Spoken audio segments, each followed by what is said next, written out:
Praise the Lord. पुन्हा एकदा प्रभूच्या नावाला धन्यवाद देते. आजचा विषय आहे प्रियानो, प्रार्थनेचे महत्त्व. प्रार्थना आमच्या जीवनासाठी अतिशय महत्त्वाची आहे.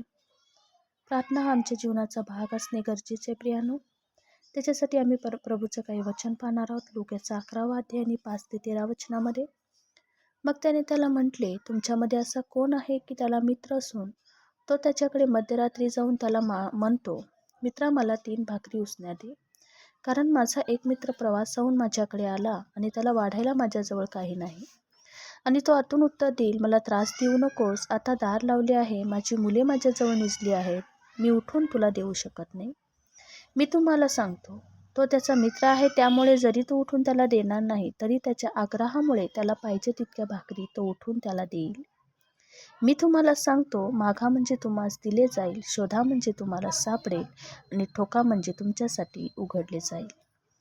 या दाखल्यामध्ये आम्हाला एक गोष्ट पाहायला मिळते प्रियानो, तो मित्र ज्यावेळेस त्याचा मित्र त्याला उसने मागत आहे, रात्रीच्या वेळी तो झोपलेला आहे कदाचित, परंतु त्या ठिकाणी देवाचं वचन स्पष्ट सांगतं की तो उठून त्याला देणार नाही, परंतु त्याच्या आग्रहामुळे, आग्रह म्हणजे या ठिकाणी प्रार्थना आहे प्रियानो.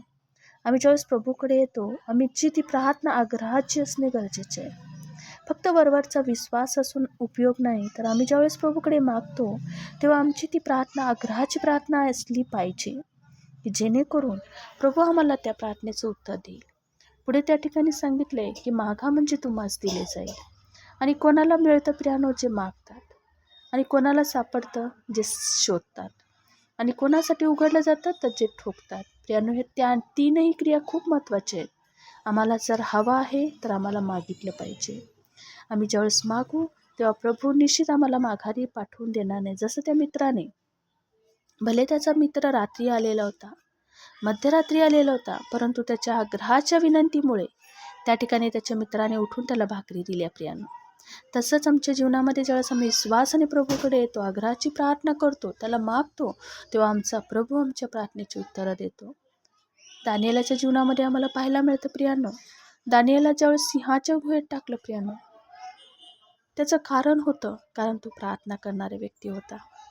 केवळ प्रार्थना केल्यामुळं त्या ठिकाणी त्याला सिंहाच्या गुहेत टाकण्यात आलं. परंतु प्रियानो, सांगू द्या, त्या सिंहाच्या गुहेत सुद्धा त्या सिंह त्याला काहीच करू शकणार नाही.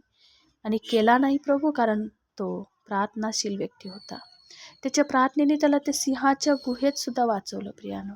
त्या सिंहाची तोंडे सुद्धा त्या ठिकाणी प्रभूने बंद केली, कारण तो प्रार्थनाशील व्यक्ती होता प्रियानो. म्हणून आजच्या वचनामध्ये मी तुम्हाला हे उत्तेजन देईल प्रियानो, की आमचं जीवन हे प्रार्थनामय असू द्या. प्रार्थनेचं महत्त्व आमच्या जीवनात असू द्या, कारण प्रार्थना कार्य करते. कुठलीही समस्या असू द्या, कुठल्याही अडचणी असू द्या, ज्यावेळेस आम्ही विश्वासाने प्रभूकडे मागतो प्रियानो, तो प्रभू आमची प्रार्थना ऐकतो. आणि त्याच्या योग्य वेळेमध्ये खदाचित आम्ही प्रार्थना करत असू, आम्हाला आमच्या प्रार्थनेची उत्तर मिळाली नसेल, परंतु योग्य वेळी प्रभू आमच्या प्रत्येक प्रार्थनेचं उत्तर देतो प्रियानो. म्हणून विश्वासात खंबीर होऊया, प्रार्थनेशील जीवन जगूया आणि प्रभूला गौरव देऊया. पुन्हा एकदा ही वचन प्रभू आशीर्वादित करो. आपण प्रार्थना करू.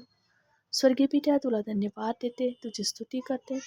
पवित्र देव बाप्पा, आमचं प्रार्थनामय जीवन वाढव, आम्हाला तुझी कृपा दे, आमचा अशक्तपणा बाहेर काढ, की जेणेकरून प्रभू आम्ही प्रार्थनेमध्ये तत्पर असावे. प्रभू आम्ही विश्वासाने भरलेले असावे, यासाठी तुझी कृपा दे.